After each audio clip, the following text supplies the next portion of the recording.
Hello everyone! I love teaching convenient little steps which help students to do their homework faster and to do better on the tests. So one of the students' favorite shortcut I ever shown in a calculus sequence are U-substitution shortcuts. So let's start. For example, if you're giving integral with a cosine ax plus b, and ax plus b means it can be 5x minus 7 or so on, but no squares, no square roots. Dx, yes, you're supposed to perform u substitution, and you're going to choose this piece inside to be u, so ax plus b will be u, du shows up, and so on. And the answer will be just integrate cosine. The integral of cosine is sine, right? So you do sine of ax plus b, and then remember chain rule. So when I'm differentiating sine of ax plus b, it will be cosine of ax plus b, and then times the derivative of the function inside, so I will multiply by a. Well, integration using u substitution and thus chain rule. So instead of multiplying by a, I will divide by a plus c. Basically what we're doing here is we are undoing u substitution using a shortcut, and we're dividing by the leading coefficient 1. Guess what happens with a sine? Basically the same thing. I will not even call it 2. It will be sine of ax plus b dx. Integrate sine, I know it's minus cosine ax plus b, and then all over the leading coefficient a. Done. How fast is that? Go and stop the video if you want, if you don't believe me, and check that these work. It's exactly the answer, and how fast knowing the situation helps you to finish integration. Super fast. Imagine this is on a test and how fast you are. Second one is a shortcut for the exponential functions. For example, e to the ax plus b. Again, a and b can be anything, all kind of constants. Well, when you integrate exponential function, I remember you have to copy it, right? So I'm gonna copy, it's gonna be still e raised to the ax plus b. When you differentiate it, you copy it and then multiply by the derivative of the exponent, which is a. Since when doing differentiation and we're using u substitution, I'm again dividing by the leading coefficient. So I'm looking at this a and dividing by this a. Third one will be about powers.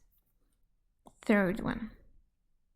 Integral of ax plus b raised to the power n.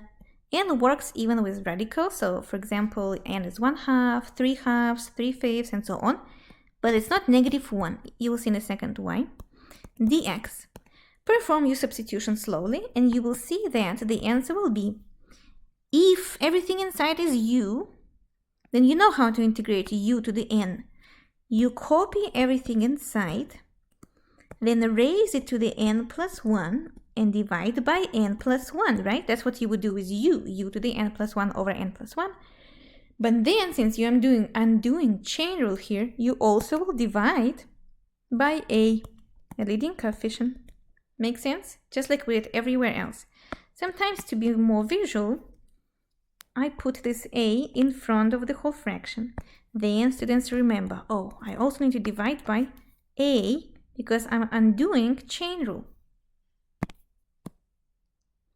Now, what happens with case when n is -1? When n is -1, I'm having 1 over ax plus b case, right? Dx. And you know that those situations leads to log.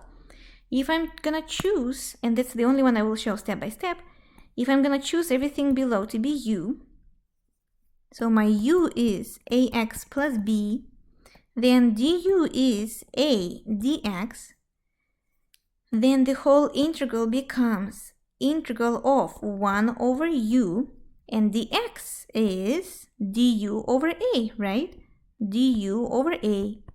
So that's 1 over a integral of 1 over u du. So it is 1 over a natural log of absolute value of u. And finally, substituting u back gives me 1 over a natural log absolute value of ax plus b plus c at the end. So that's just a good shortcut to have. Basically, every time you see 1 over ax plus b is going to be natural log of absolute value of ax plus b all over the leading coefficient a plus c. Knowing these shortcuts will help you, first of all, to feel like a pro when you integrate. Second of all, to be very fast on tests, which is pretty important as well. And today my boxes just do not work. It's so annoying. And just to feel proud that you can do it. So we have basically 4 shortcuts: sine and cosine, exponential function, the polynomials, and 1 over something case, which gives you log. Remember that you cannot do this trick when you have squares or cubes or inside. It works only with linear inputs. And I'll show you a small example. And an example will be the hard guy. I know students always stuck with this when they see something like integral of a square root 5x minus 7 dx. This is the case of the polynomial 5x minus 7 raised to the 1/2 dx. And now you know what to do. You need to choose this piece to be u, and then you perform U-substitution, make a little box notation. But I just gave you a shortcut. A shortcut tells you copy the piece inside, increase the exponent by 1. 1/2 plus 1 is 3/2. Divide by the same result, 3/2. And then don't forget to divide by the leading coefficient, 1 over 5. Done. This is the answer. How amazing is that? But you can also simplify a little bit to make it look nicer. 5x minus 7 raised to the 3/2. Then you need to multiply by 2/3 because we're dividing by a fraction, so we're multiplying by the reciprocal. Then it's going to be 2/3 over 5. 3 times 5, 15. Let's see if the box gonna work this time. Nice. That's a very good example. And the second one is pretty simple. What to do with integral of sine of 37x minus 12. Now you can skip all those tedious steps and little notations you do for your substitution. Just integrate sine. Integral of sine is minus cosine. You can check yourself, differentiate cosine, minus pops out, minus and minus gives you plus. Copy the piece inside like you usually do with chain rule, but now you're undoing chain rule. So instead of multiplying by 37, you will divide by 37. Check yourself, I forgot to see over here. Check yourself, this is the case. If you do, a long way. This is a very good information. Definitely put this cheat sheet in front of you. Couple times you will look at it and then you will remember, and it might save you a very good amount of time on the tests when you do homework. And it's not some kind of magical trick. It's actually just finding patterns when you perform U-substitutions with common functions that have some linearity inside ax plus b cases. Thank you for watching.